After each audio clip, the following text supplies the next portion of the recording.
watching Wednesdays.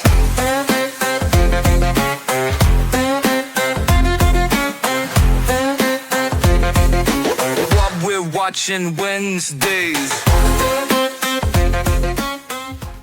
So I finally got around to watching the 2024 action horror film Werewolves, and it did not disappoint. I watched it for two reasons. Number one, Werewolves. Number two, stars Frank Grillo in the lead, and I'm a big Frank Grillo fan. I've talked about him before on here. I'm a huge fan of his show Kingdom, about the MMA family. I've suggested it. I still suggest it. Great show, a hidden gem, very underappreciated, totally binge-worthy. But I'm not talking about Kingdom. Okay, I could do a whole another video on Kingdom talking about Werewolves. It also stars familiar face Lou Diamond Phillips, as you know, we knew from La Bamba, Richie Valens. My favorite role he ever did, Chavez in Young Guns. And besides those two, I didn't recognize anybody else in this film.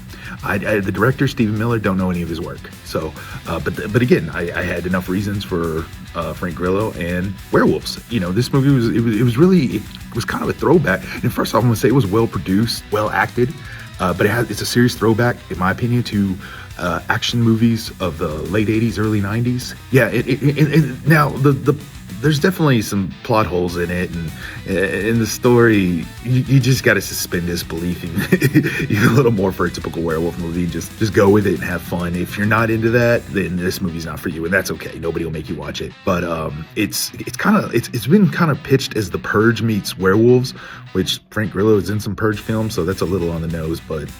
Anyway, the plot is about a supermoon that comes once a year, and everybody that gets in the moonlight turns into a werewolf. And there's some people that are working on this moon block, not to be confused with sunblock, that will make that not happen. But that's subplot and whatnot. No, it's cool. The werewolves look really cool in this movie. It kind of reminded me of like the Howling werewolves and whatnot. And they're not my favorite werewolves, but they're pretty cool for that. Like I said, these are practical effects. I think practical effects age way better than CGI effects. CGI gets outdated, you know, as technology moves forward. But with practical effects, it's always a craft. It's always art. It's always appreciation there, you know.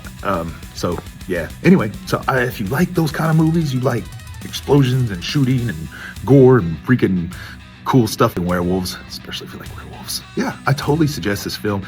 It had you know, a few aspects I hadn't seen before in a werewolf movie. I don't want to give away too much, you know, because we don't really review films here. We just talk about them, you know, talk about what we were watching. That's why we call it What We're Watching. And that's what I'm watching, Werewolves 2024. I suggest you check it out, unless you don't like cool freaking werewolf action movies, in which case you won't like it. Hey, what's up, everybody? I'm Unkle Sam. Welcome to another What We're Watching Wednesday. So I finally got around to watching the 2024 action horror film Werewolves. And Random Ninja just did this one. So yeah, I pretty much agree with everything that he said. I've got a couple other things that I could say about it, but I won't because he already did. So I guess what I'm going to talk to you about are two newer spy shows that are recently out on Netflix: The Recruit and The Night Agent. Starting off with The Recruit, season 1 came out in 2022 and season 2 just was released in January of this year, 25. Like I said, Netflix, rated TV MA for language and violence. It stars Noah Centineo along with several other good actors. I am a big fan of Colton Dunn, who plays in this show. His character's name is Lester, but I first knew him as Garrett from the show Superstore. Not sure if you're familiar with that, but it was really quite hilarious. So Noah plays Owen. He is a CIA lawyer who winds up uncovering all kinds of these international conflicts, and he gets involved in all kinds of stuff. And he's the guy that just won't leave well enough alone. He's got a heart of gold and just keeps digging at things even after his boss tells him, stop, leave it alone, you're gonna get everybody in trouble. Like, so many times they're like, okay, well, if he gets killed, it is what it is. Like, he's not one of ours, we're gonna deny him, all that fun stuff. He's stuck at the bottom of the crap pile like every single time, getting into all kinds of hijinks. Nathan Fillion played in season 2, created by Alexi Hawley. Definitely worth checking out. Like I said, it is on Netflix. Next, The Night Agent.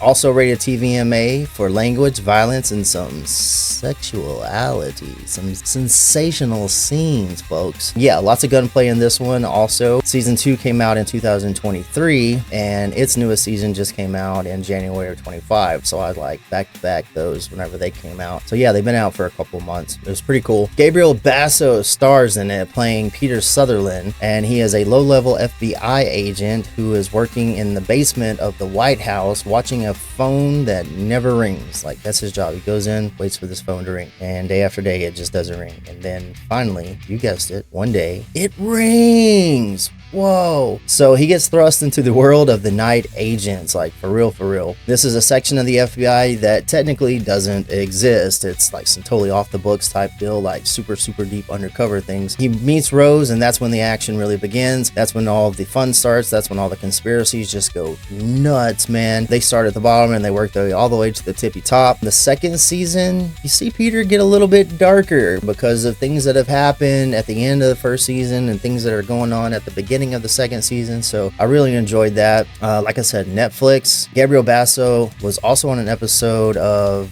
Painting Pictures with Gabriel Roberts, and in that he has a great line. You can find the short on YouTube of Basso talking about, and if his name's Basso, then so be it. It's him giving his opinion on why actors shouldn't be famous, and definitely why they should not be giving political advice. A little warning, harsh language at the very end of that YouTube short made me respect the guy so much more. That is what we're watching Wednesday. I am Uncle Sam, and don't forget to like, comment, subscribe, do all those fun things, hit notification bell to stay informed with everything that's going on with Unkle Sam Presents. Don't forget to check out our website, unklesampresents.com, and definitely don't forget to check out the Road to WrestleMania. We still got that going on Funko Pop Friday. Anyways, love you guys, and we'll see you next time. Peace.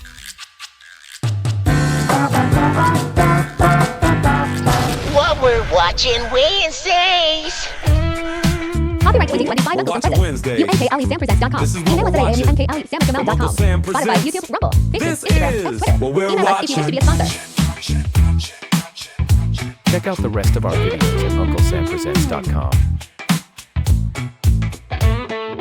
What we're watching Wednesdays. This is what we're watching from Unkle Sam Presents. This is what we're watching.